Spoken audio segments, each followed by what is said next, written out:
जी उमर, आपको स्क्रीन पे नजर आ रहा है? Yes sir. जी, तो आप बताइए क्या समझ आया आपको? सर अपने माइंड्स में आइडियाज़ की लिस्ट बनाना। ठीक। लफ्ज ब्रेनस्टॉर्मिंग से क्या समझ आती है आपको? What is brainstorming? सर ये फर्स्ट टाइम मैंने वर्ड सुना है सर। अच्छा, first time. Okay, first time आपने वर्ड सुना है brainstorming. Anybody in the class who knows what does this word mean? Sir ये सोच यस विचार सर, मैं करना। बताऊं? One by one, one by one, पहले नाम बताएं। मैं बताऊं sir? One Yasir. By one बताएं। यासिर। जी यासिर, प्लीज।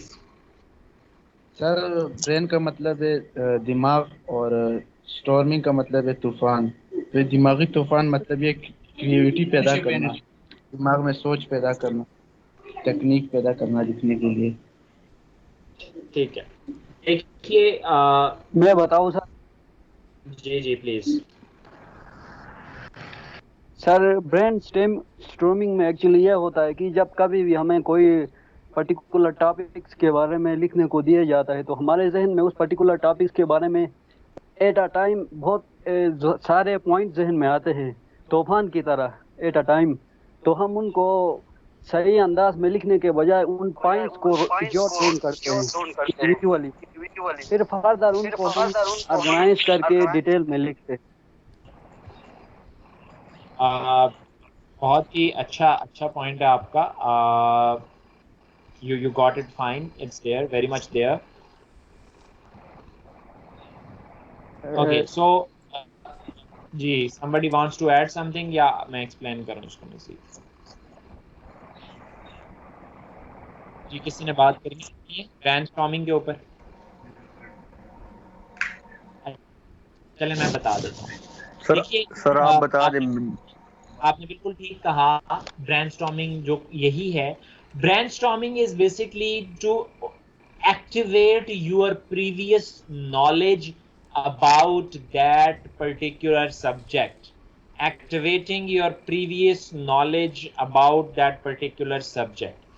मैं जब अपनी क्लास में पढ़ाता हूँ, आपके बाकी टीचर्स भी शायद ये काम करते हों, कि मैंने अगर आपको एक टॉपिक पढ़ाना है, कोई भी टॉपिक पढ़ाना है, तो मेरा सबसे पहला काम ये होना चाहिए कि मैं ब्रेनस्टॉर्मिंग से करूं शुरू, या जिसको हम कहते हैं कि activating your previous knowledge about. और वो टॉपिक में डायरेक्ट जाके बोर्ड पे ना लिख दूं कि आज हमने इसके बारे में पढ़ना है और मैं पढ़ाना शुरू कर दूं। मैं उसको डिस्कवरी लर्निंग जिसको हम कहते हैं। फॉर एग्जाम्पल, मैंने आपको पढ़ाना ये है, आप लोगों की सेकेंड ईयर में किताब जो है, उसमें आप लोगों ने कौन सी किताब पढ़ी है? गुड बाय मिस्टर चिप्स वाली पढ़ी है अगर? तो अगर मैं आप फॉर एग्जांपल मैं आपको गुड बाय मिस्टर चिप्स पढ़ाने जा रहा हूँ, नॉवल पढ़ाने जा रहा हूँ, ठीक है, गुड बाय मिस्टर चिप्स, तो मैं ब्रेनस्टॉर्मिंग कैसे करूंगा? अब गुड बाय मिस्टर चिप्स का जो थीम्स हैं वो क्या हैं? कि वो वर्ल्ड वॉर्स के साथ डील करता है, ठीक है, वो इंग्लैंड के बारे में, इंग्लैंड की एक पूरी सोशल हिस्ट्री हमारे सामने रखता है, फिर एक टीचर और स्टूडेंट का जो रिलेशनशिप है उसके ऊपर बात करता है। सो मैं सबसे पहले क्या करूंगा कि I will activate your background knowledge and I will ask you कि what do you think was the most terrifying event of 20th century? चलें अभी भी पूछ लेता हूँ, जो 20वीं सदी थी उसके सबसे खतरनाक या सबसे बड़ा इवेंट क्या था? World war 2 sir. जी, वर्ल्ड वॉर वन और वर्ल्ड वॉर टू दोनों जो है, यानी वर्ल्ड वॉर्स जो थी, दो वर्ल्ड वॉर्स, वो 20th सेंचुरी की सबसे ड्रास्टिक इवेंट्स थे, ठीक है। ये अब ये है एक्टिवेटिंग नॉलेज। देखें, आप में से ही एक बच्चे ने बता दिया कि यार वर्ल्ड वॉर टू, ये जब उसको पता चल गया तो अब मैं जिस तरफ लेके आ रहा हूँ, चूंकि चिप्स का जो नॉवल है वो उसके साथ ला, तो वो उसका दिमाग एक्टिवेट हो गया वर्ल्ड वॉर टू के बारे में। अब फिर अगला सवाल मेरा ये हो सकता है कि विच कंट्रीज या which super powers were involved in world war one and world war two? Sir world war 2 में अलाइज और एक्सिस है। अलाइज में सर जापान मौजूद था, जर्मनी मौजूद था, जी और उसके बाद सर ये रशिया मौजूद था, जी हंगरी मौजूद था। तो सर ये कुछ ममालिक थे ये मौजूद थे अलाइज के साइड पे। उसके बाद सर जो मुखालिफ साइड पे सिंध में थे उनमें सर एक ब्रिटेन था, फ्रांस था सर जो बिल्कुल टॉप ऑफ द लाइन पे थे। जी जापान ने उनके सर पर्ल हार्बर पे सर हमला किया, किन के सर अमेरिका वालों पे। हाँ, अमेरिका भी सर इस जंग का हिस्सा बन गया है। जी बिल्कुल, इत्तेहादी जो थे उनको आप थोड़ा सा उल्टा बता रहे हैं। इत्तेहादी इनको कहते हैं जो एलाइज की फोर्सेस थी, उसमें अमेरिका, ग्रेट ब्रिटेन, ठीक है, फ्रांस, और बाद में रशिया भी इनके साथ था। रशिया उस ग्रुप में नहीं था। तो जर्मनी को बेसिकली जो हिटलर की फौज थी ना, उसको जो रिस्ट्रिक्शन हुई थी या जो मसला हुआ था वो अपने रशिया में हुआ था ठंड की वजह से, और वहाँ पे वो बुरी तरह मारे गए थे। सो एनीहाउ, मैं आपके नॉलेज को टेस्ट नहीं कर रहा, यानी ये आपको मैं आइडियाज। अब उसमें क्या हुआ फिर, अगर हम इसी तरह से, इसको ब्रेनस्टॉर्मिंग कहते हैं, हम एक्टिवेट कर रहे हैं, आपके पढ़ाना कुछ और है लेकिन आपके आइडियाज को लेके आना है। फिर हम उसके सोशल कॉन्सिक्वेंसेस क्या थे, या आपके ख्याल में, या उसके नताइज क्या थे, उसके ऊपर बात होगी। आप लोग बताएंगे कि किस तरह जो है वो इंसानों की जिंदगियां मुतासर हुई। हर तरफ जो है, हर घर से एक बंदा कहीं ना कहीं फौज में था, यानी हर घर में एक तरह से एक लाश आ रही थी, मौत थी। सो और फिर हर वक्त जो है वो लोग जो है वो मौत की डिस्कशन करते थे, जंग की डिस्कशन होती थी। उसमें स्कूलों में से, कॉलेजों में से बच्चों को भेजा जाता था, उस्ताद जंग पे जाते थे। तो चिप्स का पूरा जो बैकग्राउंड है वो सेट हो जाएगा। आपको मेरी बात समझ आ रही है? अब आपने चिप्स पढ़ा है? Goodbye mister Chips. Sir पढ़ा था सर। जी सर पढ़ा है। अगर पढ़ा था और जिस तरह पढ़ते हैं उस तरह पढ़ा था, और जिस तरह पढ़ाया जाना चाहिए उस तरह पढ़ाया गया था, तो ये बातें अब आपको समझ आ जाएंगी कि चिप्स की सेटिंग के वहाँ से उसके स्कूल में से टीचर्स भी जा रहे हैं जंग पे। उसने 3 नस्लों को पढ़ाया है, उनमें से भी कुछ लोग जंगों पे जा रहे हैं। फिर उसी के स्कूल में से आपको याद होगा कि एक जो है वो जर्मन पढ़ता था, और वो चिप्स ने उसके लिए दुआ करवाई वहाँ पे। तो हैरान हो गए कि यार ये तो हमारे खिलाफ लड़ रहा था, यानी वो स्कूल का स्टूडेंट था लेकिन वो अपने मुल्क में गया और हमारे खिलाफ लड़ा, तो चिप्स उसके लिए क्यों दुआ करा रहा है? लेकिन चिप्स तो बेसिकली अपने बच्चों के लिए करा रहा था, वो उसी स्कूल का हिस्सा था, और वो ब्रुकफील्ड से ताल्लुक रखने वाले हर बच्चे। तो ये जब बैकग्राउंड आपके सामने आएगा तो आप उस नॉवल को किसी और तरह से देखेंगे और आपको आसानी से चीज़ों को ग्रैस्प कर।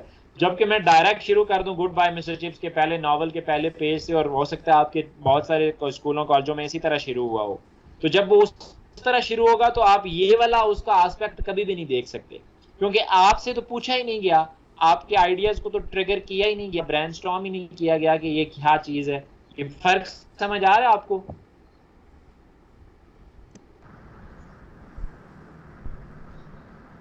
Yes sir. तो बेटा टॉपिक के ऊपर हमारी पहले से कुछ राय होती है, पहले से कुछ ना कुछ इंफॉर्मेशन हमारे पास होती है, तो उसको हमने ब्रेनस्टॉर्म करना होता है। वो कहीं हमारे शऊर में होती है, कहीं लाशऊर में होती है।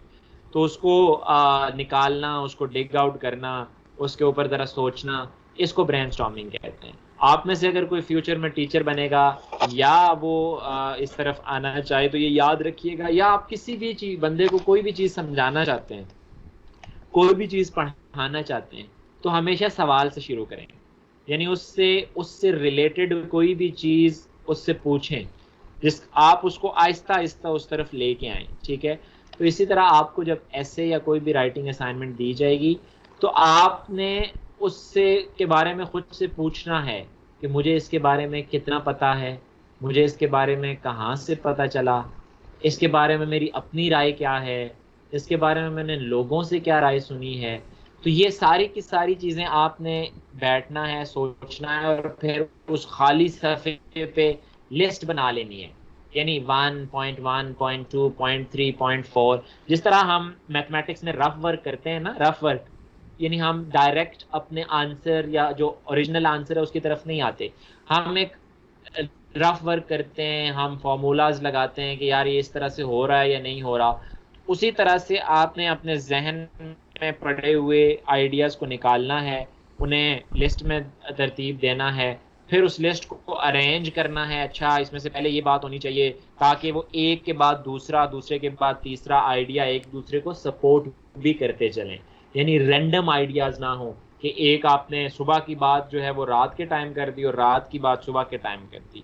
तो जिसको कोहेरेंस और कोहेजन करते हैं वो भी हम पढ़ेंगे कि राइटिंग के अंदर कोहेरेंस जो है या कोहेजन जो है वो इम्पॉर्टेंट है कि एक जुमला अगले जुमले को सपोर्ट कर रहा हो, एक पैराग्राफ अगले पैराग्राफ को सपोर्ट कर रहा हो। ठीक है, तो ये है बेसिकली यानी पहला मेकिंग अ लिस्ट। आपने खाली पेज नहीं छोड़ना, जो मिल जाए आपको आपके प्रीवियस नॉलेज में जो कुछ भी है, और फिर ब्रेनस्टॉर्मिंग करते हुए सिर्फ प्रीवियस नॉलेज नहीं आता, कोई नया आइडिया भी आपके जहन में आ सकता है, कोई नया पर्सपेक्टिव आपके जहन में आ सकता है उस चीज़ को देखने का, उस चीज़ को उसका जो जाविया है कि अच्छा यार ये इस तरह भी देखा जा सकता है, इसका ये पर्सपेक्टिव भी हो सकता है। तो ये एक इम्पॉर्टेंट चीज़ है। तो पहला यानी डायग्राम, आपने सुना ही होगा कि डायग्राम क्या होती है, आपने बनाई होंगी डायग्राम्स। तो मेकिंग अ क्लस्टर डायग्राम, इसके ऊपर भी डिटेल से हम बात करेंगे। अभी सिर्फ इसको आप रीड आउट कर लें। तुफैल खान साहब जो हैं, अगर उनको मेरी आवाज़ आ रही है, तुफैल आर यू हेयरिंग मी?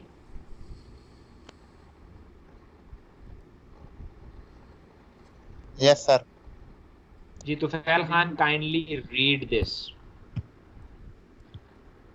पढ़िए।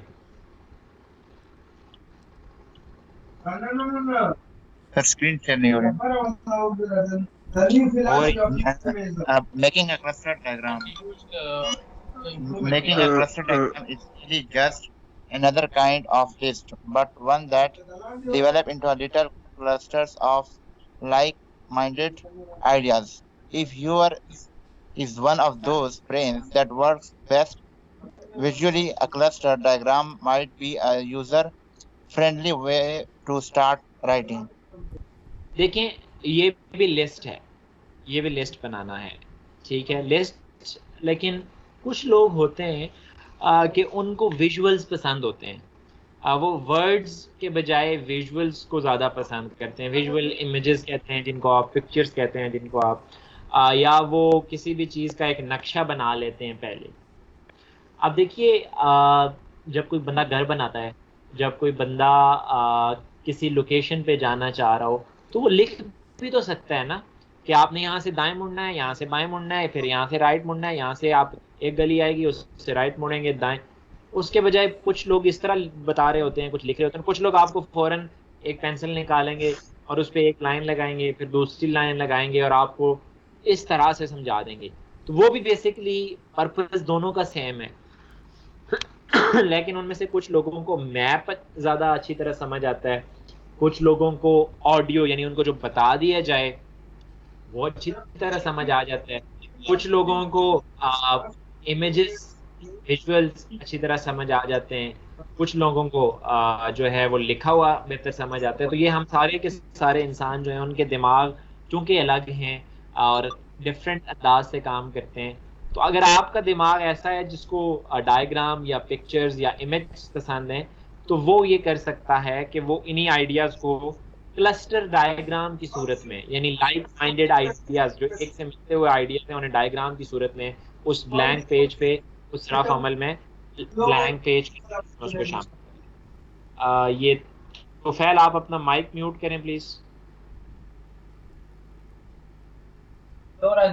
हाँ,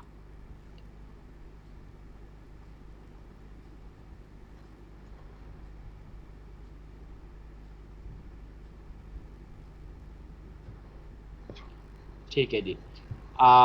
तो ये हो गया आपका जी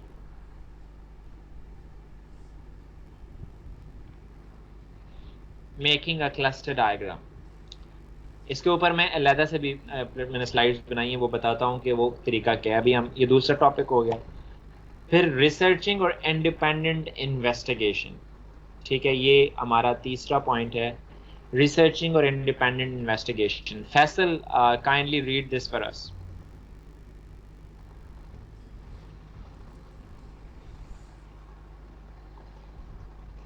yes sir. Read it. Sir मुझे स्क्रीन शो नहीं हो रही। अभी हो जाएगी।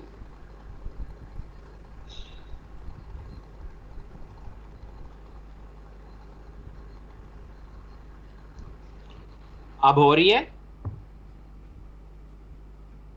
No sir. हाँ जी, किसको शो हो रही है? बेहतर इंटरनेट किसका है? किसको शो हो रही है स्क्रीन? सर आपकी शो हो रही है। सर हो गई। सर हो रही है सर। जी, हो रही है कोई सर। एक सर एक बंदा सर आपने मैं से बोल रहा हूँ यस सर। कोई एक रिसर्चिंग और इंडिपेंडेंट इन्वेस्टिगेशन। ऊंची आवाज में, ऊंची आवाज। रिसर्चिंग और इंडिपेंडेंट इन्वेस्टिगेशन। जी, Researching or independent investigation means finding some information to use in your writing. ठीक है। फिर आगे पढ़ूं। जी जी। The obvious place to do research is in books, but you can also do it on the net from videos and by gathering your own information firsthand, doing interviews, conducting experiments, etc. अब देखिए, ये सबसे important factor है। जब आप खास करके ऐसे राइटिंग करेंगे ना, तो उसमें ये रिसर्च और इंडिपेंडेंट इन्वेस्टिगेशन वाला पोर्शन बहुत अहम है। अब आपने ऐसे लिखना है किसी के ऊपर, उसके बारे में आपको इंफॉर्मेशन तो चाहिए।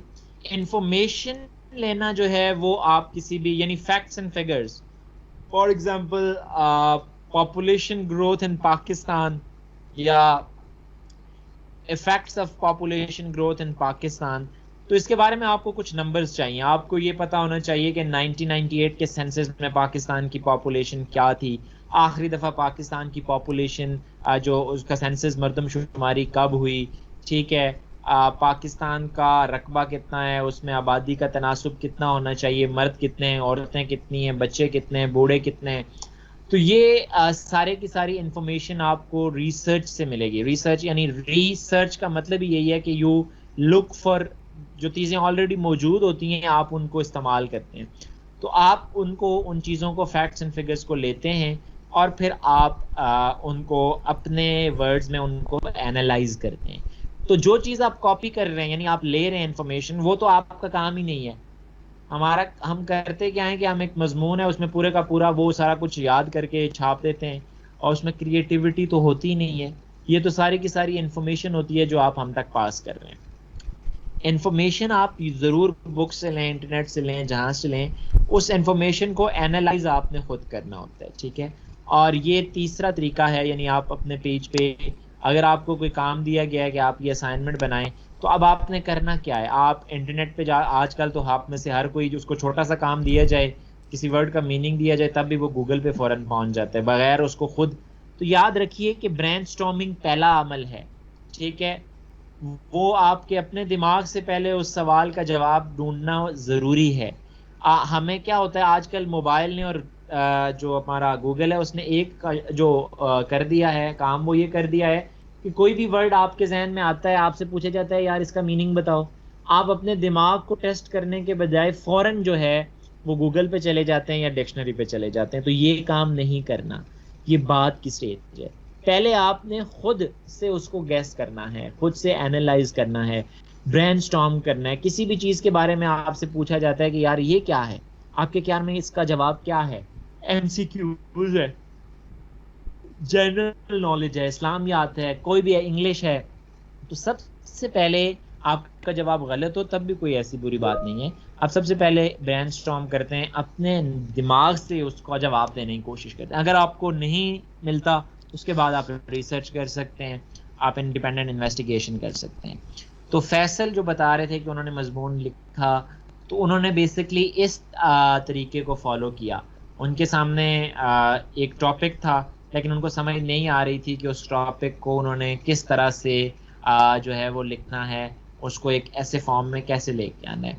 तो उसके लिए उन्होंने क्या किया कि उन्होंने एक किताब पढ़ी, उसमें उसके ऊपर इंफॉर्मेशन थी कि नॉलेज पावर कैसे है और क्यों है, ठीक है। और उसको रिसर्च करने के बाद उन्होंने अगर तो अपने वर्ड्स में, और बिल्कुल वो आइडियाज़ उन्हें वहाँ से समझ आ गई कि अच्छा ये किन किन टॉपिक्स पे बात हो सकती है, और फिर उन टॉपिक्स पे उन्होंने खुद से एनालिसिस किया कि हाँ भाई नॉलेज पावर है या नहीं है, और किस तरह से पावर है, या कहीं से उन्होंने ये लाइन पढ़ी कि the pen is mightier than the sword. ये आपने मशहूर इसके बारे में है कि कलम जो है वो तलवार से माइटियर है, ताकतवर है। तो ये चीज़ें उनके जहन में, यानी ये आइडिया उनके जहन में आ गया कि अच्छा इसलिए नॉलेज पावर है कि it can change the course of the world. या नेपोलियन ने कहा था give me one educated mother and I will give you an educated nation. तो ये सारी बातें, ये जो मैं कोटेशंस कह रहा हूँ, ये आइडियाज़ देने के लिए होती हैं, ठीक है आपको, कि अच्छा हमने इस पे बात करनी है। ये एक तरीका है रिसर्च का कि फ्रॉम इंटरनेट्स या बुक्स के ज़रिए। फर्स्ट हैंड जो रिसर्च जिसको हम कहते हैं ना, फर्स्ट हैंड रिसर्च या सर्वेज, वो बहुत अहम होते हैं और वो आपके पर्सनल एक्सपीरियंसेस होते हैं लोगों के साथ, जिसको डूइंग इंटरव्यूज़ हो गए या आपने कोई तजर्बा किया, कोई एक्सपेरिमेंट किया और उसके नतीजे में जो आउटकम्स हुई वो आपका पर्सनल इंफॉर्मेशन है, वो पर्सनल रिसर्च है जो आपने फर्स्ट हैंड की है।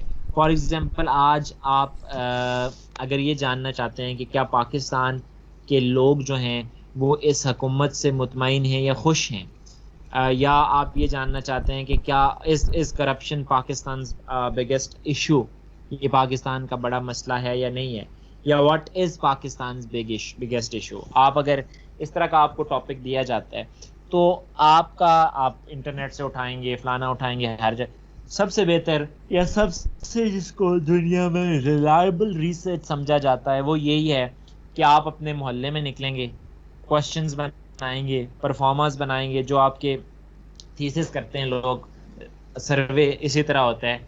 आप पूछेंगे जाके एक एक बंदे से, उसको सर्वे दें या पर्सनल इंटरव्यू करेंगे कि कितने फीसद आप इस हुकूमत की कारकर्दगी से मुतमईन हैं, ठीक है।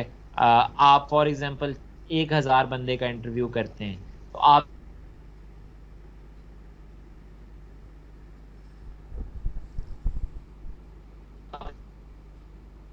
1000 बंदे के इंटरव्यू से आपको जो रेशो निकलती है कि उसमें से फिर उसमें बहुत सारे और फैक्टर्स इन्वॉल्व होते हैं कि किस एरिया, ये रूरल एरिया या अर्बन एरिया है, तो आप उसकी बुनियाद पे कोई ना कोई राय कायम कर लेते हैं। तो ये इस तरह से रिसर्च जो है, जो पर्सनल इंटरव्यूज या एक्सपेरिमेंट्स के नतीजे में जो रिसर्च कंडक्ट होती है वो ये होती है। अब आते हैं जी चौथे पॉइंट पे। ये बड़ा इंटरेस्टिंग है और ये अभी आप करेंगे 2 मिनट में आप करेंगे आप सब ने करना है, लेकिन अभी इसको जी जी पढ़ें जी, पढ़ने का माशाल्लाह बड़ा शौक है मेरे जवान को, ये ऊंची आवाज में पढ़ें। सर फ्री राइटिंग जी or speed writing or free associating just means non-stop talking onto the page because you can't stop to think. Your your unconscious gets to have a go. Unconscious, लाशऊर, unconscious. अच्छा, ये creative writing के लिए बड़ा अहम है जी ये तरीका, फ्री राइटिंग का। स्पीड राइटिंग, फ्री राइटिंग और free associating just means non stop talking on to the page. यानी देखें आपके पेज पे कुछ भी नहीं, आपने आज तक कुछ भी नहीं लिखा, अभी आप सबके पास 11:03 है, 11:06 तक आपने लिखना है विदाउट स्टॉपिंग, सोचना नहीं है, कुछ भी लिखना है। मैं पूछता हूं आपने क्या लिखा है, 2 मिनट में अपना पेज भरना है, आपने कुछ भी लिखें विदाउट स्टॉपिंग, विदाउट थिंकिंग, सोचना है ही नहीं, कुछ ना कुछ लिखना है पेज पे। जल्दी करें, शाबाश, 2 मिनट है आपके पास।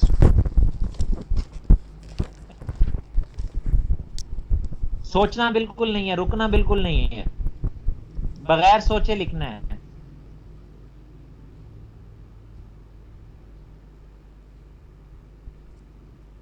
बिना सोचे, शाबाश शाबाश, 1.5 मिनट रह गए, शाबाश।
सर आपने कोई टॉपिक तो दिया ही नहीं, फिर क्या लिखेंगे सारे? बेटा जानी, मैंने यही कहा था कि फ्री राइटिंग इसका, ये फ्री राइटिंग है। अब आपने नहीं लिखा तो आप एक मिनट बैठ जाएं, मैं बताता हूँ अभी जिन्होंने लिखा होगा उन्होंने क्या लिखा होगा। फ्री राइटिंग का मतलब ही यही है कि आपने बस खुद से कुछ भी लिखना था, just to start your imagination. Okay ji, stop writing, we are done with the time. We will start straight away with वकील। वकील क्या लिखे आपने, पढ़ें।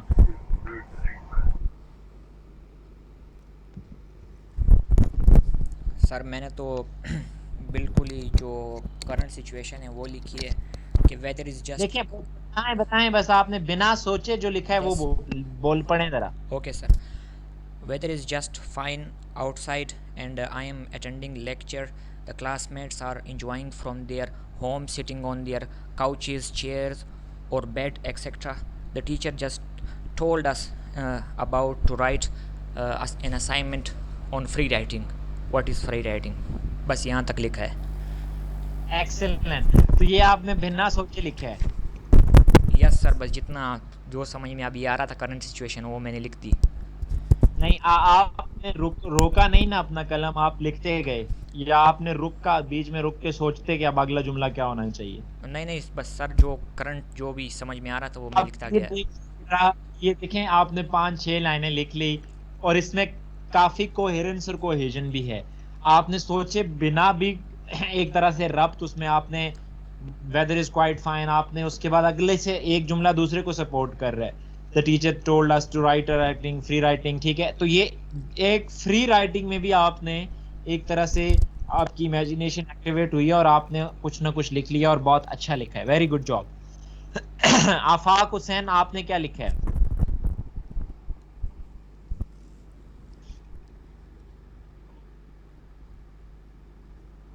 हेलो। नहीं सर, मैंने कुछ नहीं लिखा है। दरअसल मैं इधर ऊपर पहाड़ी पे हूँ, जस्ट आपका लेक्चर अटेंड कर रहा हूँ, तो मेरे पास कोई नोटबुक भी नहीं है। Just I am listening your lecture. No problem. Mr. Afaq, where are you right now? Are you in Gilgit? Yes, sir, I am in Gilgit. Actually, I am facing network issue there, but I went to go area where I can access the internet facility. So conveniently, therefore, I out of my home. Excellent job. That's the spirit. That's the passion that we need to have in our students, and this is what matters a lot. So you are trying your best to make it to the class, and that's what it actually means. Excellent job. Anyhow, Ataullah, are you listening to me? आपने लिखा है कुछ?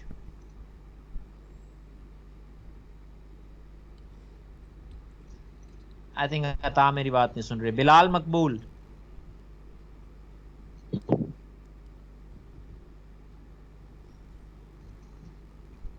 चौधरी मोहम्मद अकील अफसर,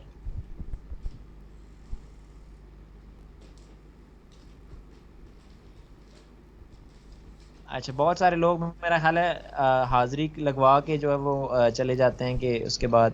अकील, आपको मेरी आवाज आ रही है? जी सर आ रही। जी अकील अफसर, व्हाट हैव यू रिटन, क्या लिखा है आपने, पढ़िए।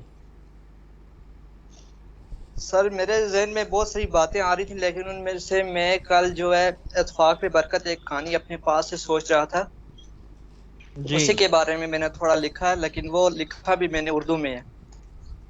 नहीं, ये तो गलत बात है ना। हमने देखिए, मैंने आपको कहा था आपने सोचना नहीं है, आप फिर उस चक्कर में पड़े हुए हैं कि मैं कोई आपसे किसी परफेक्शन की एक्सपेक्टेशन नहीं की जा रही, ठीक है। आपसे नहीं कहा जा रहा कि आप कोई बहुत ही हमारे सामने शानदार चीज़ दिखते हैं, इसलिए ये परफेक्शन का जो एटीट्यूड है ना आपका, इसको चेंज करना है। आपको जब कहा गया कि कुछ भी जहन में लिखें, अभी आप लिखें, मैं दोबारा आपकी तरफ आता हूँ। आपने खामोशी, जो मर्जी आपके जहन में सोचे बगैर लिखते जाएं, बस कुछ ना कुछ लिखें आप। अकील की तरफ मैं आता हूँ। Iman Maryam,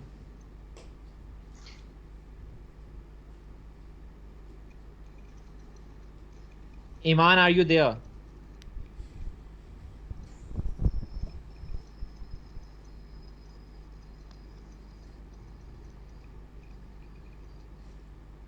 Iman Maryam, are you listening to me?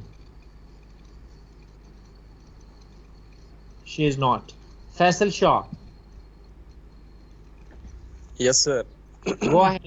Go ahead.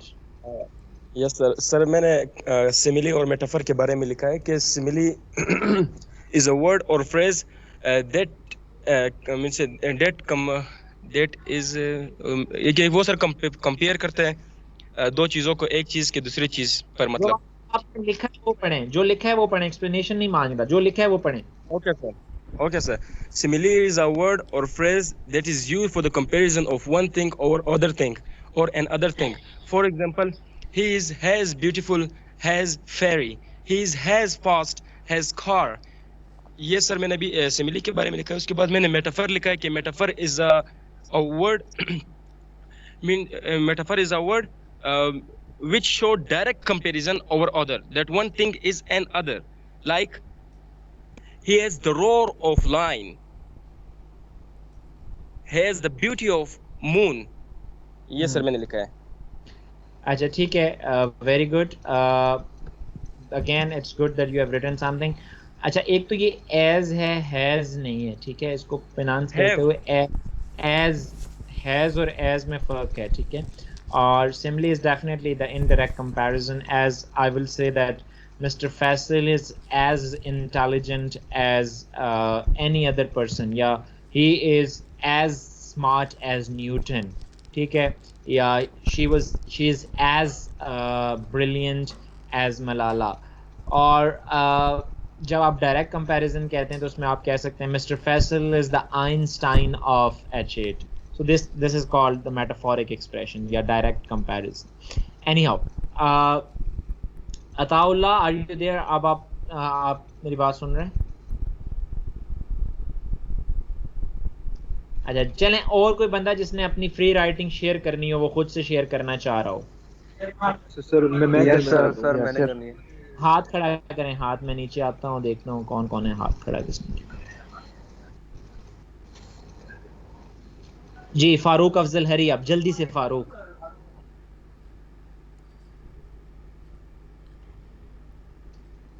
Farooq Afzal,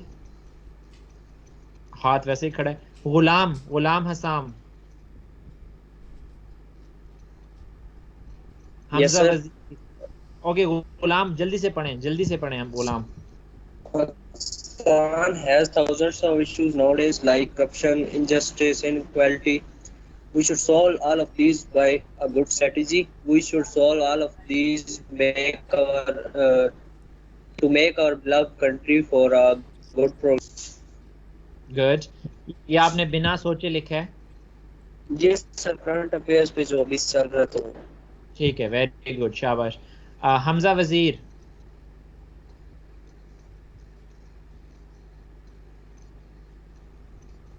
Farooq. Sir मैं उमर फारूक सर. नहीं फारूक, उमर फारूक आपने लिखे, आप ही पढ़ लीजिए. शाबाश, चलें आप शुरू करें.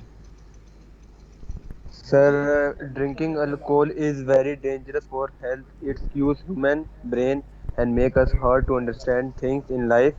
Alcohol is haram in our religion, but here we get it more easily. ठीक है, ओके, गुड जॉब. जी और कोई बताना चाहता है, शेयर करना चाहता है? सर मैं यासिर हरी आप. Yes sir. शुरू करूं सर? जी यासिर हरी आप. Welcome to our new YouTube channel. The purpose of making this channel to share weekend league gameplay and share that how would we improve our team without spending money gameplay in Pakistan, and to show what hardness we face in getting gold 3, gold 2 and gold 1 rules. Hopefully you will enjoy it. Let's go to our first match. So is it ये कहीं से copy paste तो नहीं है? नहीं sir, नहीं sir, मेरी बात सुनिए.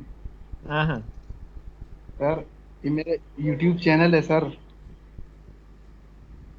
चलें, YouTube चैनल तो आपका है. ये जो अभी आपने लिखा है, ये अभी आपने लिखा है? बिल्कुल अभी. बिल्कुल सर, ये जब मैं वीडियो देता हूँ, डिस्क्रिप्शन देता हूँ सर, तो मेरे जहन में ये है, मैंने एकदम से यही लिख दिया सर, और कुछ मेरे जहन में नहीं है. यार देखें ना, देखें किस तरह से आज से ही आप क्रिएटिव राइटर्स हो रहे हैं आप, जबरदस्त, एक्सीलेंट, बहुत ही अच्छी है, good. This is what writing is all about. बस आपने लिखना पकड़ा और फिर आती जाती हैं चीजें, खूबसूरत जुमले आते हैं एंड ऑल ऑफ दैट। जी एनीबॉडी एल्स, और कौन बात करना चाह रहा था? Sir me name Warab, WARAB, Warab. Okay, hurry up Warab, hurry up, शाबाश। I got up early in the morning, knowing nothing, seeing nothing, doing nothing, just stand under a shower. I missed my run because actually I was slept late. I missed my fajr, of which everyone is not talking to me to realize me that done something wrong. But the next upcoming morning I will get one before time, and I will try to persuade my friend and mother to join my regular activity for today. For today I have nothing to explain. Actually I used to get worried due to some minor problems which I am facing nowadays. ये लिखा है sir, बस free writing. वाह शाबाश, ये है असल free writing. और मैं बिल्कुल सेंस कर सकता हूँ कि वराब ने जो इनके वो कलम में और वो चलता गया जल्दी जल्दी, ये वही लिखते गए। और इवन देन इसमें देखें, ये बहुत अच्छा है कि आपने फिर भी उसमें कोई कोहेरेंस भी आ गई, कोहेजन भी आ गई। So you see we can, आप में से ज़्यादा लोग लिख सकते हैं, आपको मसला नहीं है। आपका सेंटेंस स्ट्रक्चर भी इंग्लिश का इतना बुरा नहीं है, आप लोगों की छोटी मोटी ग्रामर की गलतियाँ ये सेट हो जाएंगी। सो आप you can write, it's very impressive Warab, शाबाश। Anybody else?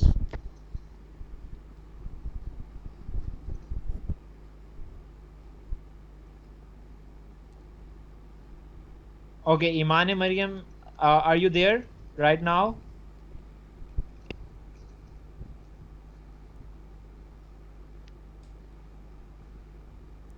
Okay, she's not. Ataullah, आपको मेरी आवाज आ रही है?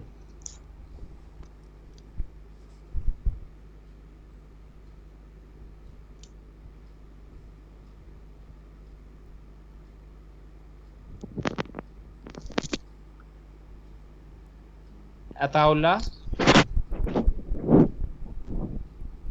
हेलो अता, आपको मेरी आवाज आ रही है? एनी आओ जी, अता आपको आवाज नहीं आ रही। सो मैं I am moving forward to the next thing.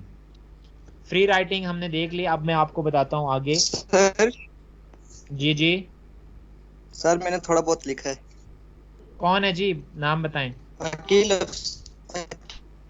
अफसर सर। जी अकील इज बैक। जी अकील, शाबाश। Sir, I get up early in the morning and I first, after the fresh, my phone rings. I saw the phones, and that call is my best friend. He joined Pak Army. He is very happy. He is very happy to join Pak Army. Acha, he is called me that he is going to home for 2-week vacation. ये लिखा है sir. Good, very good, very good, very good, शाबाश, that's good. तो ये उस पहले वाले से बहुत बेहतर है। यानी अब आप बहुत ज़्यादा, जब वो कहते हैं ना सोची क्या थे बंदा क्या, तो आप जब क्रिएटिविटी की तरफ जाएं तो ज़रूरी नहीं है कि आप और ये समझें कि मेरे किसी आइडिया में जान नहीं है और मैं परफेक्ट चीज़ बना लूँ तो फिर लिखना शुरू करूँगा, ऐसा नहीं होगा। So it's a good effort, शाबाश। Okay okay ji. So getting back to the work, free writing was done. अब मैंने अलग-अलग explain किया है। Making a list. A list is the easiest, least threatening way to start writing. Start by working out what is the single most important word or phrase in the assignment. List कैसे बनानी है? आपको जो assignment दी गई है, जो question दिया गया है, जिस topic पे लिखने को कहा गया है, उसके की वर्ड को, उसके इंपॉर्टेंट फ्रेज या वर्ड को आपने देखना है कि वो क्या है। वो हमेशा की वर्ड होता है वहां पे, ठीक है। Right that word at the top of the blank page and list anything that comes into your head about it. यानी लिस्ट का सादा तरीका है, की वर्ड आइडेंटिफाई करना है उस असाइनमेंट में से कि की वर्ड, इंपॉर्टेंट वर्ड कौन सा है, और जब वो वर्ड आपने आइडेंटिफाई कर लिया उसे पेज के टॉप पे लिखें और उससे रेलेवेंट जितनी चीजें आपके जहन में आती जाती हैं उनको उसके नीचे 1 बाय 1 लिखते जाएं। सिर्फ उस पेज को भरें इस तरह से कि आपके सामने एक टॉपिक और फिर उससे नीचे जितना कुछ आपके जहन में उससे रिलेटेड आता है, जैसे मैंने कहा गुड बाय मिस्टर चिप्स, या मैंने कहा the most threatening event of world war 2 20th century, ये टॉपिक था। आपको समझ आ गई कि इसमें कीवर्ड क्या है, threatening event of 20th century, ये कीवर्ड फ्रेज है यहाँ पे, इसके गिर्द घूमना है। अगर ऐसे हमने इस पे लिखना है, आपने लिख दिया वर्ल्ड वॉर 1, वर्ल्ड वॉर 2, ठीक है, और उसके अलावा और आपके जहन में क्या आता है, सेपरेशन ऑफ इंडिया, यानी वो भी बहुत बड़ा इवेंट था 20, या बिग, आप इसको बल्कि मैं थ्रेटनिंग से हटा देता हूँ, मैं कह देता हूँ biggest event of 20th century या biggest events of 20th century. तो 20th सेंचुरी आपके जहन में फौरन ये टॉपिक आपने ऊपर लिख लिया और फिर आपके जहन में आपने सोचना शुरू कर दिया कि बिगेस्ट इवेंट्स, पहला सबसे आपके जहन में यकीनन आएगा कि बिगेस्ट इवेंट सबसे बड़ा तो वर्ल्ड वॉर थी, वर्ल्ड वॉर 1, वर्ल्ड वॉर 2। फिर सेपरेशन ऑफ इंडिया, आप चूंकि पाकिस्तान से ताल्लुक रखते हैं, हिंदुस्तान वाली जगह से ताल्लुक रखते हैं, तो ये भी आपके लिए एक बड़ा इवेंट था कि एक मुल्क दो लख्त हो गया, सेपरेशन ऑफ इंडिया, ठीक है, वो 20th सेंचुरी का एक बड़ा इवेंट था। फिर आप उसको कहेंगे कि इंडिपेंडेंस ऑफ चाइना 1949 में, वो एक बड़ा इवेंट था।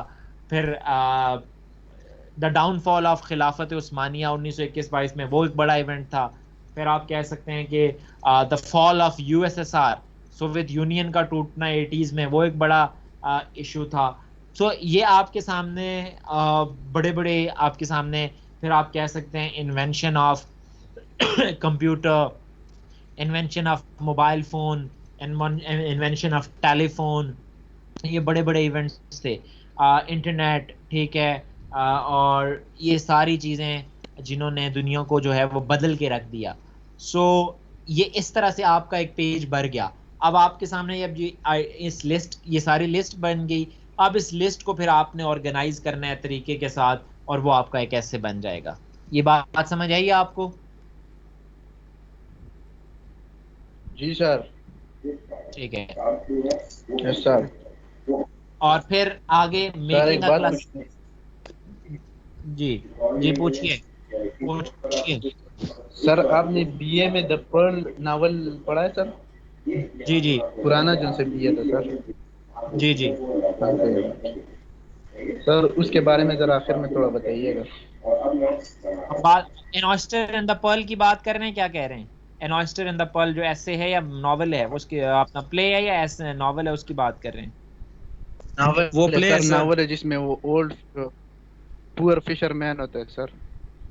नहीं, वो मेरा ख्याल है केपी में था, केपी वाला वो कोर्स था बीए में। वो मैंने चूंकि यहाँ से हमने नॉवल बीए में the old man in the sea पढ़ा था, और मैंने पढ़ाया भी the old man in the sea है। और यहाँ पे जो ड्रामा है an oyster and the pearl, वो पढ़ाया है मैंने। ऑयस्टर एंड द पर्ल जो है ना, वो उसका टाइटल ही है। मैं समझा आप उसकी बात। एनीहाउ हम आगे चलते हैं, हम इसके ऊपर बात कर लेंगे। आप मुझे पीडीएफ भेज दीजिएगा, उसको मैं एक दफ़ा पढ़ के फिर आपको भेज दूंगा उसका। अच्छा जी, आज इसकी पीडीएफ भेज देना।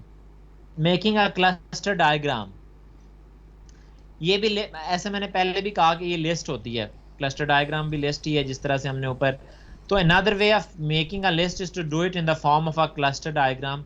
Instead of having the assignment at the top of the page, you write the keyword from the assignment in the middle of the page. अब वही क्लस्टर डायग्राम ये है कि आप बजाय इसके कि टॉप पे ये लिखें कि biggest events of the 20th century, आप उसको मिडिल में लिख दें, ये जो कीवर्ड है या की फ्रेज है, और फिर उससे रिलेटेड आइडियाज को उसके आगे पीछे ऊपर नीचे आप उसके साथ डायग्राम की सूरत में या एरोज दे के हम लोग बहुत सारा काम करते हैं, जिसको हम माइंड मैपिंग भी कहते हैं। कि आपने उसको दरमियान में लिखा, एक उसके इर्द गिर्द आपने सर्कल किया, फिर उसके रिलेटेड आइडियाज को एरोज की सूरत में पूरे पेज पे खींचते गए, तो ये आपकी क्लस्टर डायग्राम बनती जाएगी। You put down ideas as they come to you, and if they connect to an idea you have already put down, you group them together. आपने बहुत ज़्यादा मैथमेटिक्स आपने पढ़ी या साइंस पढ़ी, उसमें देखा होगा कि जो उन किताबों में डायग्राम्स या क्लस्टर डायग्राम्स बनी होती हैं, तो एक आपका सेंटर पॉइंट है, उससे रिलेटेड आप देखेंगे कि लाइन एक या एक एरो जा रहा होगा नीचे, फिर उस एरो से एक और एरो नीचे जा रहा होगा, उस एरो यानी वो जो रिलेटेड आइडियाज़ हैं फॉर एग्जांपल एक क्लस्टर, एक आपने सर्कल बनाया, उससे आपने 4 एरोज निकाले हैं मुख्तलिफ डायमेंशंस में, 4 डिफरेंट आइडियाज आए थे आपके पास, उनको आपने लिख लिया। फिर उन चारों आइडियाज के जो बच्चे थे, छोटे छोटे बच्चे, आपने उनको उन्हीं आइडियाज के नीचे दोबारा से आपने एक जो उससे रेलेवेंट चीज थी उसको आपने उस रेलेवेंट बॉक्स में, उस रेलेवेंट एरो वाली फील्ड में एडजस्ट कर दिया। तो ये क्लस्टर डायग्राम बना के भी आप अपना आइडिया जो है, आपने देखा होगा, आप गूगल कर लीजिएगा कि क्लस्टर डायग्राम्स बनती कैसे हैं, किसी आइडिया पे आपको इमेज भी नजर आ जाएगी। फिर the act of clustering ideas often seems to make it easier for them to flow. Also your ideas can jump from cluster to cluster, adding a bit here a bit there. तो cluster जो बनता है वो भी आपको help out करता है अपनी फाइनल आउटलाइंस बनाने में, यानी एसेज को फाइनली मॉडल करने में, या आपकी जो नॉन फिक्शन राइटिंग है उसको तरतीब से लेके आने में। ये पहला स्टेप है, ये भी ब्रेनस्टॉर्मिंग है, ये भी मेकिंग अ लिस्ट है, लेकिन ये क्लस्टर की सूरत में बनेगी और फिर आप वन बाय वन उन आइडियाज़ को अरेंज कर सकते हैं, सीक्वेंस में लेके आ सकते हैं। रिसर्चिंग, अभी जो हमने बात की उन्हीं चीज़ों को बता रहा हूँ। Another name for research is independent investigation, because what it means is going and finding out something about the subject yourself.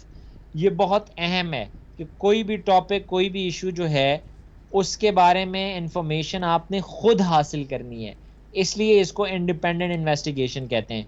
ये नहीं कि किसी के कहने पे छाप दिया, किसी के कहने पे लिख दिया, घर पे बैठे फॉल्स, जिस तरह से हमारे थीसिस हो जाते हैं कि हमने किसी किस्म की रिसर्च की नहीं होती। फील्ड में जाके रिसर्च करने का मतलब यही है कि आप लोगों से, अगर आपका टॉपिक लोगों से रिलेटेड है तो फर्स्ट हैंड उनसे ऑब्जर्वेशन लेते हैं, उनसे राय लेते हैं कि किसी बारे में उनकी क्या राय है, तो आपके पास एक मटेरियल आ जाता है उसके बारे में। There are 2 reasons to do research for a piece of creative writing. Creative writing की कोई भी अगर प्रोजेक्ट है, कोई भी असाइनमेंट है, उसके लिए 2 वजूहात हैं कि आपने क्यों करना है ऐसा रिसर्च। पहला तो आपको as a way of finding ideas आपको तभी मिलेंगे जब आप लोगों से राय लेंगे कि यार अच्छा, लोग इस तरह से भी सोचते हैं इस बारे में, मैंने तो कभी इस चीज़ के बारे में इस तरह से नहीं सोचा, या ये भी मसला है, मैंने तो कभी इस मसले के बारे में सोचा ही नहीं कि ये मसला भी एग्जिस्ट करता है हमारे यहाँ। तो वो आपको आइडियाज आ जाएंगे as a way of finding interesting details. और दूसरा ये कि आपको बड़े दिलचस्प, जब आप लोगों के पास जाते हैं, फील्ड में जाते हैं, उनकी राय लेते हैं, आप जैसे बहुत ही इंटरेस्टिंग हमारे यहाँ ये सोशल मीडिया पे बनाते हैं, मीम्स भी बनाते हैं, और उस तरह से अब जब वो पबजी पे पाबंदी लगी तो मेरा ख्याल है वो उम्मत वाले थे या कौन सा वो यूट्यूबर था, वो लोगों के पास जा रहा था और लोगों से पूछ रहा था, या टिकटॉक पे भी जब पाबंदी लगी थी तो ये कहा गया, वो लोगों से जाके बुजुर्गों से पूछ रहा है कि हाँ जी ठीक पे पाबंदी लग गई, आपका क्या ख्याल है। तो वो आगे से आपने देखा होगा वो क्या जवाब देते हैं, जी वो बड़ा जुल्म हो गया जी, और भूखे मर जैसा। ठीक है, अब ये क्या है, जुल्म हो गया, भूखे मर जाता, नहीं लगानी सारा। ये बेसिकली आपको बता रहा है कि लोगों को मसला, लोगों को हर एक उस चीज पे जिस पे आप उन्हें कह दें पाबंदी लग गई है, उन्हें उसके बारे में नाम पता हो या ना पता हो, वो उस पर एतराज करेंगे। यानी एक आइडिया आपके जहन में आ जाता है कि पाबंदी अब जो ही लगाएंगे उस चीज पे एतराज होगा, और लोगों का ये कंसर्न है ही नहीं कि उन्हें पता हो कि यार असल ये चीज है क्या। पबजी को वो भूखे मार जैसा, दाल नहीं मिलती, रोटी नहीं मिलती, और पबजी भी नहीं मिलती। अब ये आपको बताता है, ये इंटरेस्टिंग चीज नहीं है। जब आप इनको अपनी राइटिंग में लिखेंगे तो ये आप दिलचस्पी कि आप लोगों के बारे में एक रिव्यू आपके पास आएगा कि कितनी % पॉपुलेशन जो है वो पाकिस्तान की या फलाने इलाके की अवेयर है किसी चीज से, यानी वो रियल इश्यूज से कितने अवेयर हैं, या उन्हें पता ही नहीं है और वो वैसे ही एक राय दे देते हैं उस चीज के ऊपर। तो ये आपको 2 तरीके, जो इंडिपेंडेंट इन्वेस्टिगेशन होती है वो यही होती है कि आप लोगों से, फॉर एग्जांपल पबजी बंद होनी चाहिए या नहीं होनी चाहिए, ये सवाल है। अब इस सवाल लेके आप लोगों के पास जाएंगे तो आपको बड़े दिलचस्प जवाब मिलेंगे। आपको बहुत सारे ऐसे लोग जिन्हें पता भी नहीं है पबजी क्या है, वो भी राय दे रहे होंगे। ठीक है, बहुत सारे ऐसे, फिर बच्चों का एक पॉइंट ऑफ व्यू होगा, फिर बुजुर्गों का पॉइंट ऑफ व्यू होगा, टीचर्स का पॉइंट ऑफ व्यू होगा, तो आपके पास एक ठीक ठाक मटेरियल आ जाएगा जिसको आप एनालाइज करके। जी सर, सब स्टेटस लगाते हैं कि हमने रॉयल पास लिया था, और किसी ने भी रॉयल पास नहीं लिया था, झूठ बोल रहे थे कि हमने रॉयल पास लिया था 2 दिन पहले और आज पबजी बैन हो गई है। और ये anyhow, so a lot of imaginative writing gets down without any research at all. जो इमेजिनेटिव राइटिंग है, यानी जिसको हम स्टोरी कहते हैं या फिक्शन कहते हैं, ऐसे की बात नहीं कर रहे हैं हम, स्टोरी राइटिंग की बात कर रहे हैं। वो यूजुअली ये होता है कि आपकी स्टोरी राइटिंग जो है वो बिना किसी रिसर्च के होती है, क्योंकि वो फिक्शन होती है, उसमें आप लोगों से जाके राय नहीं पूछते, उसमें आपकी ऑब्जर्वेशन ज़्यादा होती है। आपने लोगों के बारे में, आप मुआशरे में रहते हैं, एक ऑब्जर्वेशन आपकी बन चुकी होती है, आप उसको इस्तेमाल करते हैं, कैरेक्टर्स इंट्रोड्यूस करवाते हैं और एक स्टोरी की सूरत में या नॉवल की सूरत में या ड्रामे की सूरत में आप लिख सकते हैं उसको। अब हम आते हैं जी फ्री राइटिंग के ऊपर। अभी जो हमने एक्सरसाइज की थी, free writing is just thinking on paper, यानी उससे पहले उसके बाद नहीं, पेपर पे आप लिखना, आपने स्टार्ट कर दिया है और बस आपके जहन में चीज़ें आ रही हैं, और ये काम भी आप कर सकते हैं अपनी इमेजिनेशन को, अपनी यानी अपने इस खौफ को दूर करने के लिए कि आप लिख नहीं सकते, आप फ्री राइटिंग का सहारा ले सकते हैं। It's a good way to let the unconscious give you ideas because it lets you access your memory. आपके जो लाशऊर है उसमें चीज़ें पड़ी होती हैं, जो भी टॉपिक आए आप एक काम ये कर सकते हैं कि बिना सोचे, बिना बहुत कुछ किए, आप उस टॉपिक को, आपने biggest events of 20th century आया, आपने लिखना शुरू कर दिया, और आपका लाशऊर आपके हाथ को, आपके कलम को, आपके दिमाग से अनकॉन्शियसली कुछ ना कुछ पहुंचाता रहेगा। आप फौरन एक पेज भर दें बस, और फिर देखें उसमें जो आपने पेज भरा है उसमें कोई अहम चीज़ भी थी, तो यानी आपकी मेमोरी से, आपकी यादाश्त से, आपकी अनकॉन्शियस या आपके लाशऊर से चीज़ें निकल के आएंगी और वो आपको हैरान कर देंगी कि ये चीज़ आपको पता थी। इसको ज़रूर प्रैक्टिस कीजिएगा। और ये आते कहाँ से हैं? आपके एक्सपीरियंसेस से, आपके नॉलेज से, आपके ख्यालात से, things you didn't even know you had stored away in your head. और ये इतना दिलचस्प है कि आपको हैरत होगी कि ये आपके जहन में ये चीज़ थी कहाँ पे, आपको अंदाज़ा ही नहीं है कि आपका ये जो स्टोर हाउस है, ये जो आपका, जिसको लाशऊर हम कहते हैं, इसमें क्या कुछ पड़ा होता है। हमने बहुत सारी चीज़ों को ऑब्जर्व किया होता है, सुना होता है, समझा होता है, लेकिन हमने उन्हें, वो जिसको कहते हैं, वो आपकी स्लीपिंग मेमोरी में चली जाती हैं, आप उनको एक्टिवेट ही नहीं करते। लेकिन जब आप फ्री राइटिंग में जाते हैं तो वो चीज़ें खुद ब खुद निकल के आना शुरू होती हैं। इसको प्रैक्टिस कीजिएगा, आपको नज़र आएगा कि वाकई ये चीज़ें होती हैं। The idea is to switch the brain off while keeping the pen moving across the paper. ये फ्री राइटिंग का आइडिया क्या है कि दिमाग को ऑफ कर दें, यानी सोचना उस वक्त बंद कर दें और आपका पेन चलता रहे क्रॉस द पेपर। अब वो पेन खुद ब खुद अपनी डायरेक्शन सेट कर रहे हैं, और वो खुद ब खुद कहाँ से, वो डायरेक्ट लाशऊर से, अनकॉन्शियस से वो आइडियाज ले रहे हैं और वो आप लिखे जा रहे हैं। It's important not to plan what you are writing. अभी मैंने जैसे अकील अफसर को कहा कि फ्री राइटिंग का मतलब ये है कि आपने प्लान नहीं करनी। अगर आप में से कोई प्लान करके लिख रहा है तो वो फ्री राइटिंग नहीं कर रहा, वो फिर आपने प्लान नहीं करनी, और the ideas will stop flowing. क्योंकि अगर आप प्लान करेंगे तो फिर आप देखें, हम जब प्लान करते हैं कोई भी चीज़ तो हम एक रास्ता बंद कर रहे होते हैं, क्रिएटिविटी का एक रास्ता बंद कर रहे होते हैं। इसीलिए शायरी के अंदर जो, जिसको हम कहते हैं ना कि आप वर्स में लिखते हैं जब शायरी के अंदर, तो उसमें जो रदीफ और काफिया होता है कि एक शेर उसमें इतनी बैरें होनी चाहिए और आखिरी वर्ड्स जो हैं वो मैच करने चाहिए। और अब उससे होता क्या है कि वो एक तरह से कदगन लगाता है आपके ऊपर, बंद कर देता है आपको फ्री फ्लो को। इसलिए उसके मुतबादिल जो शायरी आई उसको फ्री वर्स कहते हैं।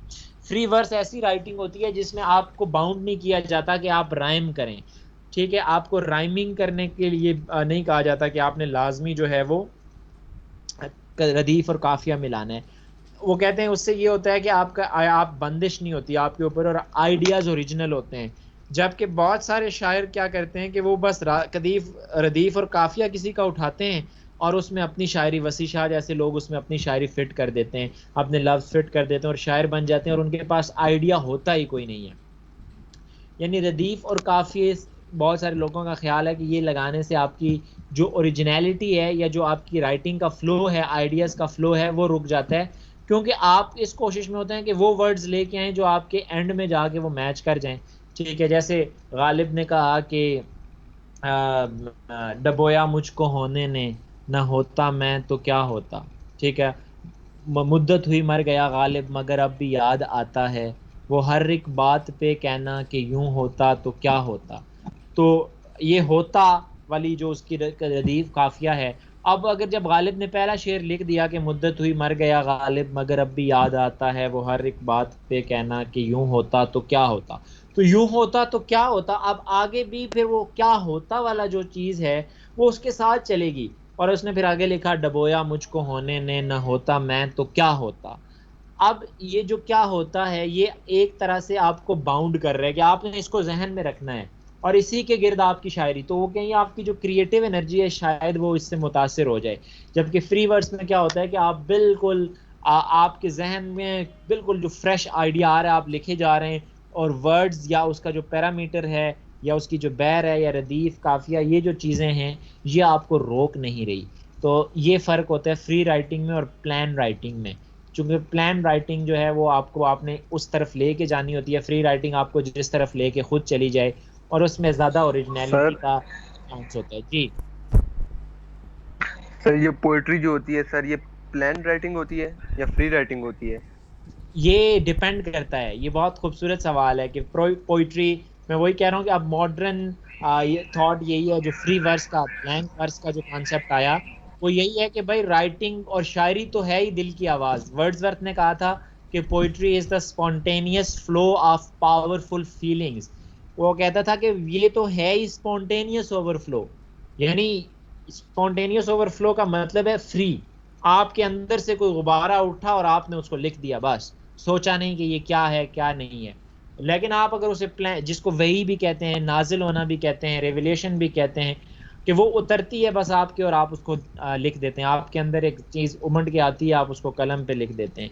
तो लेकिन बहुत सारे लोग समझते हैं कि शायरी जो है वो बाकायदा प्लान्ड है और आपको बैठना पड़ता है, बहुत सोचना पड़ता है, और ये दोनों चीज़ें मौजूद हैं और दोनों चीज़ें अपनी जगह पे अहमियत रखती हैं। किस एक चीज़ को आप ये नहीं कह सकते। ये दो डिफरेंट स्टाइल हैं। कुछ लोगों का दिमाग फ्री चलता है, तो जब कुछ नहीं सोचते उस वक्त उनके जहन में आइडियाज़ आ रहे होते हैं, और कुछ लोग बाकायदा बैठते हैं। इकबाल के बारे में कहते हैं कि इकबाल का जो मुलाजिम था उसका नाम था खुदा बख्श। तो इकबाल खुदा बख्श को कह देता था कि रात को जो है ना तुमने मेरे बिस्तर के नज़दीक सफ़े जो है ना वो रख के सोना है। और कहते हैं उसके जो बायोग्राफीज लिखने वाले हैं कि इकबाल जब उठता था तो कई दफ़ा रातों को उठ के अचानक वो लिखना शुरू कर देता था और सफ़े जो है वो ख़त्म हो जाते थे, और कई दफ़ा वो सारे के सारे सफ़े सुबह जो है ना खुदा बख्श उठाता था, वो फटे हुए फोल्ड किए हुए ज़मीन पे पड़े होते थे। यानी वो जो कुछ उसके जहन में आता था वो लिखता था, बाद में जब उसको पढ़ता था उसको लगता था ये सही नहीं है, फेंक दिया, फिर वो लिख, तो यानी उसके स्पॉन्टेनियस ओवरफ्लो होता था एक वही की तरह, या उसके जहन में जो ख्याल आता था वो चाहता था कि उसको वो कलम बंद कर दे। बहुत सारे हमारे दोस्त हैं शायरें लिखते हैं, करते हुए कहते हैं कोई ना कोई आइडिया आ जाता है, आपके पास कलम नहीं होती, तो वो कहीं गाड़ी साइड पे रोक के उसी वक्त जो है ना मोबाइल में या कहीं लिखने की कोशिश कर रहे होते हैं। तो वो प्लान नहीं होती, वो आपके जहन में जो आइडिया आता है उसको आप फ्लो कर रहे हो। जैसे sir right sir, alright sir, thank you sir. अच्छा, अब हम ख़त्म कर रहे हैं, टाइम ऑलरेडी ऊपर हो गया है। इसमें चंद हिंट्स हैं या टिप्स आप समझ लें जो राइटिंग करते हुए आपको जहन में रखना चाहिए। Even a dumb idea can lead to a better idea, this sound simple and they are but they work. याद रखिए, आइडिया छोड़, आपका ओरिजिनल आइडिया, आपका अगर अपना आइडिया है ना, कॉपी नहीं है। सबसे बड़ा मसला हमारी कौम का ये है, आप लोग फेसबुक यूज़ करते हैं, आप लोग आपने देखा होगा कि हम किसी की वॉल से उठाते हैं, अपने नाम से स्टेटसेस लगाते हैं, लड़के क्या लड़कियां क्या कॉपी कैट्स बने हुए हैं। यानी आपके अपने पास अगर कुछ कहने को नहीं है तो बेहतर है कि आप खामोश रहें, ठीक है। और अगर आपके पास कुछ कहने को है तो वो कितना ही फजूल क्यों नहीं है, हो सकता है कि वो ओरिजिनल तो है ना। यानी ये अहम बात है कि आपका आइडिया, आपकी बात ओरिजिनल हो, बेशक वो कितनी सिंपल क्यों ना हो। बहुत दफ़ा वो सिंपल होती है लेकिन वो काम कर जाती है, उसने जो काम करना होता है। सो बेटा, कॉपीज से आपने जान छुड़ानी है। ये एक चीज़ याद रखिए, अगर आप लिखारी बनना चाहते हैं, लिखना चाहते हैं, तो कॉपी पेस्ट आपको छोड़ना पड़ेगा। लोगों के आइडियाज़ को अपने नाम से छापने की जो ये जुर्म है, ये जो बदख्यानती है, इसको आपको छोड़ना पड़ेगा। किसी की बात इवन कोट करना, उसने आपको कोई बात बताई, आप अपनी अम्मा के साथ बैठे हैं, अपने दोस्त के साथ बैठे हैं, लोगों को इम्प्रेस करने के लिए अपने नाम से सुना रहे हैं, यार ये मेरे साथ हुआ, प्लेजरिज्म में आता है ये ऐसे होनी चाहिए। आप सब लोग यही करते हैं, आपको पता ही है ये। तो ये चीज़ें, जो चीज़ आपकी नहीं है वो आपकी नहीं है, उसको खबरदार अपने नाम से लोगों को बता के इम्प्रेस करने की कोशिश करें, क्योंकि फिर आप अंदर से खोखले रहेंगे। हाँ, जो आपका है वो कितना ही पस्ता क्यों ना हो, वो कितना ही कमज़ोर क्यों ना हो, वो आपका ओरिजिनल है, उस ओरिजिनल को लेके चलें। ठीक हो गया। तो डम, आप किसी आइडिया को डम ना समझें, जो आपके सामने आए उसको समझें। कोई भी चीज़ आपकी अपने जहन में बिल्कुल आपकी अपनी है, उस पे बेहतर है काम करना। किसी के सोने से बेहतर है कि आपका जो अपना कोई तांबे की कोई चीज़ है ना, उसी को पकड़ लें, क्योंकि वो आपकी ओरिजिनल चीज़ है, वो आपकी अपनी है। याद